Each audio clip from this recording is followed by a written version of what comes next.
The folded grocery list was still in my hand when the cashier asked who was shopping for me now. Not what did I need, not did I find everything. Who was shopping for me now? I was standing at the grocery store return counter, under those hard white lights that make every old face look accused. My cart had 3 cans of peaches, a loaf of rye bread, and a small bag of prunes I did not want. The list had my daughter Clara's handwriting on it. Peaches, soft ones, rye bread sliced, prunes no pits. I had crossed out soft ones, I had crossed out sliced. I had written cheaper beside the prunes. The cashier looked at the screen and said, "Clara's not listed anymore." I laughed because I thought she had made a mistake. "She's my daughter," I said. The girl tapped the keyboard again. No emergency contact. No pickup helper. That is a strange thing to hear in public. That your own child removed herself from a place where she used to help you. And I want you to hear this part. My children did not walk away from me in one day. I handed them the reason slowly. One grocery list at a time. My name is Lenora Whitaker. I'm 87 years old. I raised 3 children in a second-floor apartment above a dentist's office in Missouri. Clara was the oldest. Then Ben. Then Roseanne. Their father was around, but not useful in the ways a home needs. He worked nights, slept days, and left most of the deciding to me. So I became firm, that is what I called it, firm. I clipped coupons. I checked homework. I made children stand straight when adults spoke to them. I did not believe in fussing over every little feeling. Feelings to me were like loose change in a coat pocket. You knew they were there. You did not build your day around them. Clara was 12 when she first tried to help with groceries. She grabbed 2 paper bags from the bottom step and said, "I've got them." I looked at how she held the bread under a can of beans. I took the bag back. "Do it properly," I said. That was one of my favorite sentences. I thought I was teaching competence. Maybe I was. But I was also teaching something else. That helping me had a right way, and only I knew it. Years later, after the children had homes of their own, Clara started taking me shopping every other Tuesday. Not because I asked. I never asked. She would just show up in the apartment mailroom with her canvas bag folded under one arm. She always had a list. At first she wrote everything in neat rows. Bread, soup, bananas, trash bags. Then little notes appeared beside them. The bananas you like. Soup without too much salt. Small trash bags, not tall. I used to tease her for that. "You think I'm helpless?" She would smile. "No, Mom." But the smile changed. Maybe 2016. Could have been 2017.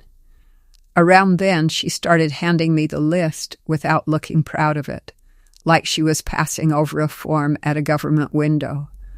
The first thing she stopped doing was touching my sleeve in the elevator. Clara had always done that.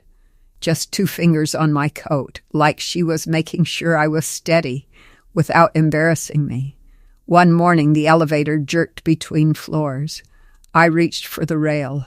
She reached too. Our hands almost met. Then she pulled hers back and looked at the floor numbers. I told myself she was giving me independence. That sounded nicer.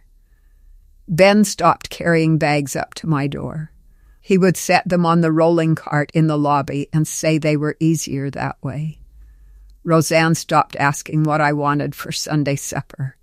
She started sending a menu through Clara. Nobody was rude. That made it harder to notice. They were careful. Careful people can look loving from far away.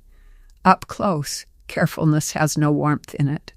They stopped arguing with me. That was the part I liked at first. No more Ben saying the cane was safer. No more Roseanne saying I should not climb on the stool. No more Clara saying I could let somebody else choose the peaches. Peace, I thought. I had mistaken surrender for peace. At the grocery return counter, I thought Clara had removed herself because she was tired of errands. I stood there with that folded list and felt insulted. I pictured her at home, relieved. I pictured Ben and Roseanne talking about me like I was a hard package nobody wanted to pick up, but the cashier printed a small account slip for me. Resident only, no helper authorized. The words were plain, resident only. Then I remembered something Clara had said months before in the apartment mailroom. You make help feel like a mistake. I had laughed then. Not mean, just quick. The way a person laughs when a sentence gets too close. I told her I don't need managing. She put the folded grocery list on top of the mailboxes and said, I know. 2 small words, flat as paper. I thought she meant I was strong. She meant she was finished trying. The grocery list became our little battlefield. She wrote peaches. I bought pears. She wrote low-sodium soup. I bought the regular kind because it was on sale. She wrote batteries for hearing aid. I crossed it out and wrote later. When she noticed, she did not scold me. She just stopped adding notes. Then she stopped writing the list herself. She would ask, what do you need? I would say, nothing special. So she wrote nothing special. A whole life can shrink into words like that. Nothing special. One Tuesday, Ben came instead. He stood beside the canned vegetables while I compared prices. He picked up a brand I liked. I said, that one dent's easy. He put it back. He did not pick up another can. At the checkout, he kept both hands in his jacket pockets while I lifted every item myself. I was proud for about 5 minutes. Then my wrist hurt all night. That is how stubbornness works when you get old. You win the moment, then your body sends the bill. The part that opened my eyes did not happen at home. It happened at the community center bingo hall. I had gone there for a parking permit renewal. They used the same front desk for senior programs, bingo cards, and exercise class sign-ups. Cheap carpet, plastic chairs. A vending machine humming near the wall. A woman with a name tag asked for my emergency contact. I gave Clara's name. She typed. Then she stopped. Is she still allowed? I said, of course. The woman looked uncomfortable. She asked to be removed last spring. I felt heat crawl up my neck. People behind me shifted in line. A man dropped quarters into the vending machine. I said there must be another Clara. The woman kept her eyes on the screen. She said you preferred no assistance. Preferred. That word sat there between us. So clean, so polite. It made me sound dignified. It did not say that I had corrected the care out of my own children. I moved to one of the plastic chairs near the bingo tables. The folded grocery list was in my coat pocket. I took it out because my hands needed something to do. It had been folded so many times the crease had gone soft. Clara's writing was still there. Peaches, soft ones. Rye bread, sliced. Prunes, no pits. My black pen marks ran through half of it. Not angry marks. Neat marks. Controlled marks. That bothered me most. I had not ruined her list in a fit. I had done it carefully, line by line. A woman beside me had a bingo dauber in her lap. She looked at my paper and said, my girl writes mine too. I almost said something sharp. Something about grown children thinking old people cannot think. But I looked at her list. No crossed-out words, no corrections, just a daughter's handwriting left alone. I folded mine back up. Slow. I sat there until the parking permit woman called the next number. For once, I did not go correct her. I used to think refusing help made me independent. That belief made me easy to admire and hard to care for. People praise old women for being strong. They say, look at her, still doing everything herself. They do not ask who stopped offering.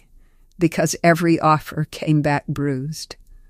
At my age, you learn there is a difference between standing on your own feet and stepping on every hand reaching toward you. I treated love like a return counter. If it came with one flaw, I sent it back. Wrong brand, wrong size, wrong way. Then one day nobody brought anything to the counter anymore, not because they hated me, because I taught them the store was closed. The folded grocery list is on my nightstand tonight. Clara's peaches are still crossed out. Stay with this channel if this felt close to home. Subscribe so the next story reaches you before pride starts sounding normal. And write one line below. Whose help have you been rejecting when what you really needed was their love?